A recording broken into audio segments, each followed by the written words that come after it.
to Cooking with Connie, our first episode.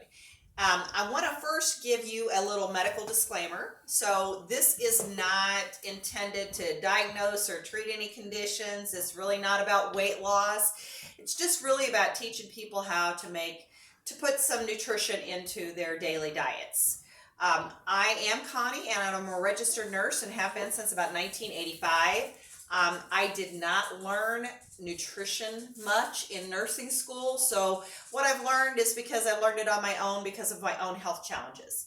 So what I focus on pretty much with my cooking is trying to decrease sugars, because we know that sugar can increase inflammation in the body, which can lead us to all kinds of things like diabetes and heart disease and cancer. So I'll give you a disclaimer number 2. We may have some inadvertent noises in the background because we are doing this in my sister's house, and she does have a little dog, and there is a granddaughter that's kind of hanging out around here. So you might hear that kind of thing.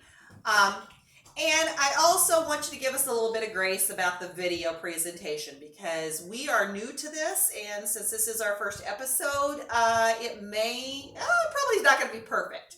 But hopefully it'll be good enough for you to at least get some information out of this that maybe you can use to help journey you down a better path to health. So I'm going to get started with how to add a little bit of nutrition to your current diet. So one of my go-to things to kind of add nutrition to the diet is by using ground flaxseed.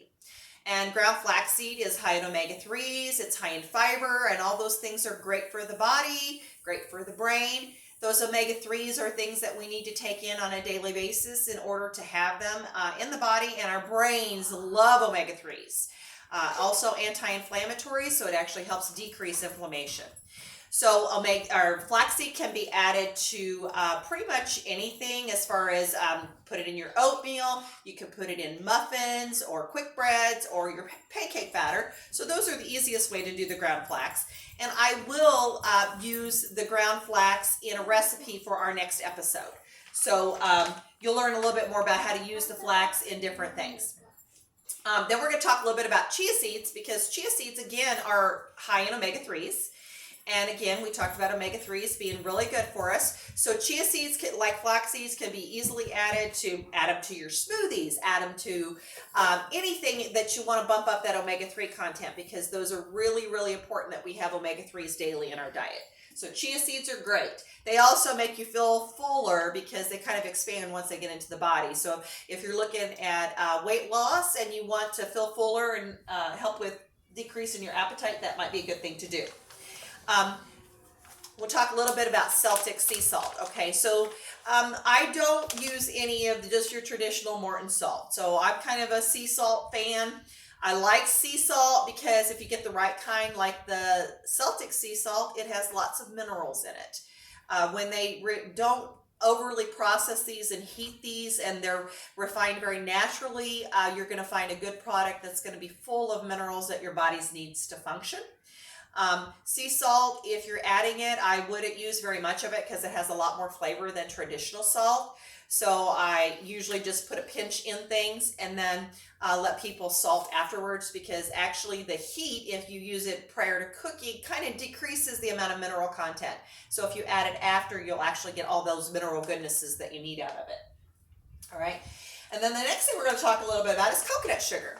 Now, coconut sugar is my go-to substitute for anything with brown sugar, all right? So coconut sugar is great because it has the same calorie and carbohydrates as plain old white sugar and brown sugar, but it doesn't have the same effect in the body. So your white sugar, your brown sugar, they have what we call a glycemic index, which is how quickly it goes into the bloodstream, of 100, and coconut sugars is only 35.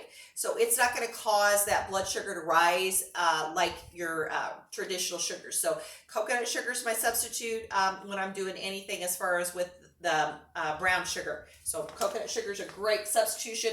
And this brand, actually, I got on Amazon, but you can get this very easily. Walmart has different types of coconut sugar there. So it's pretty readily available these days.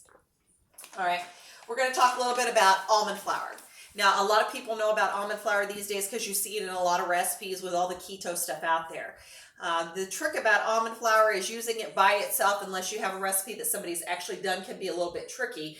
But I'm going to teach you how to blend some flours, and almond flour is one of the things that I'm going to put in that blend and use it for a baking blend. All right, and it'll be a gluten-free baking blend. Monk sweet is another one of those sugar substitutes, all right? But this one is with stevia and monk fruit, which are both plant-based sweeteners that are super sweet, but they don't have the calories and the carbohydrates of sugar. And this one has erythritol blended in it, so it blends all those together, which gives you a nice natural sweetness. Now, usually when I'm using monk sweet in any recipe, I use probably about half of the amount that a traditional recipe would call for, because I do find it pretty sweet. I have got my husband to switch over to this for his sweet tea, so he doesn't use the sugar in his sweet tea anymore. He uses monk sweet. So some of the other things we're going to put in that baking blend that I talked about, tapioca starch. All right, so this is, so you'll see that my bags look a little bit different because we live in Amish country, and there's this great place called the Bargain Center, and Bargain Center has everything in bulk, and I can buy it very inexpensively. But if you don't have something like that available, you can get tapioca starch on Amazon. So you should be able to find everything that I talk about here on Amazon.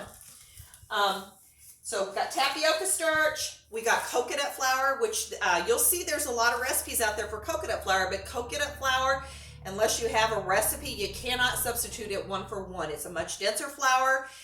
It absorbs it, but when you start blending these things together, you're going to find you're going to have something that's a little bit more like real flour, and so it works better when it comes to substituting in things like your cakes and your muffins and your quick breads.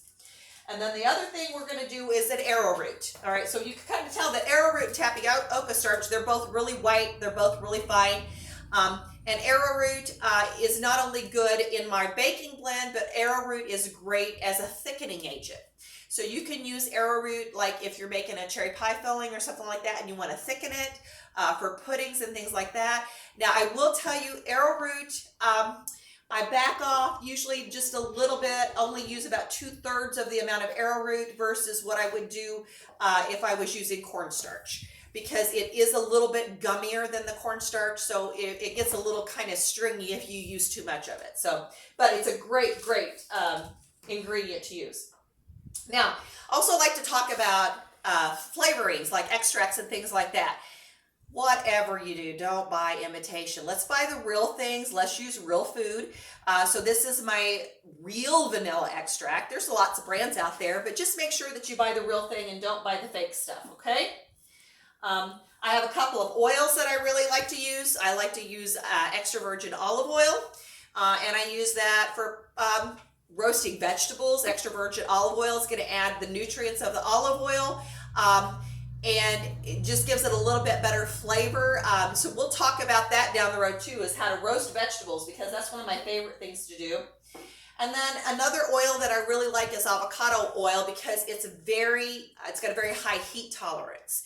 The big thing about oils, if you use oils that have low heat tolerances and you're cooking them at higher temperatures, you're actually going to turn them into a bad oil and a bad fat, and it's going to cause problems in the body. So we want to make sure that we know what our heat temperatures are. These are more stable oils. Avocado oil, if you use it in your baking products, like if I'm going to put it in brownie mix or something like that, it's not going to change the flavor of it. So avocado oil is a great go-to. And another thing that I'm going to use, that I'm going to tell you a little bit about, are Flavor God seasonings. Now, these seasonings, this is the ranch seasoning, and I'm going to use this in our next episode for some of the keto buns that I'm going to make. And what I like about Flavor Gods is that they don't have all the extra junk in it. And most of them are low sodium. Now, there are a few of their blends, so you would really need to look at the blend and see what's in it and check the sodium content if you need to watch the salt in your diet. But like most of the blends have about 40 milligrams of sodium per serving, which is extremely low. They don't put the sugar in there. They don't put the cornstarch. So everything is great with the Flavor God seasonings. I love these seasonings. I have about 5 or 6 of my go-to, and that's one of the things that we'll do down the road, is I'll kind of go to some of those, and I'll be using these a lot in the cooking that I do. So the one recipe I'm going to leave you with this episode is that flour blend, okay? Because it's my thing that I can use to healthify pretty much anything that I'm doing, whether I'm going to make cookies, which I did for my patients, and I use this flour blend, and I use coconut sugar, and I use monk sweet, and they don't know the difference. They love them. All right, so I just keep my flour blend in my old Tupperware container that I used to keep my flour in, but I don't keep flour in my house much anymore. So I just dump it all in there. So what I'm going to do is I'm going to use 2 cups of almond flour, okay? And then what you're going to do is you're going to use 2/3 of a cup of the other 3. So the tapioca starch, the arrowroot, and the coconut flour. So you just put that combination in gallon Ziploc bag, whatever, to store it, mix it up real good, and then you can use it cup for cup for any kind of flour if you're using that in your cooking.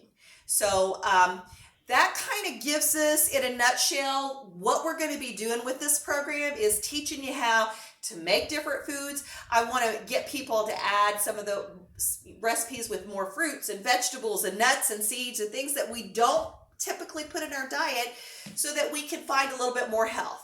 Remember Hippocrates? He's like the father of medicine. And his saying that I love is, let food be thy medicine and medicine be thy food. Because he knew how important what we eat is to overall good health. And so I want to help people figure out, how do I add that health into my life and my family's life and still get the flavor and the things that we enjoy. So if you have a favorite recipe that you want us to modify, send it in. If we can figure it out, we'll show it on the show. So thanks for joining me today. I hope that we have a long relationship and that you'll keep coming back so that we can keep learning how to be healthier. Make good food choices.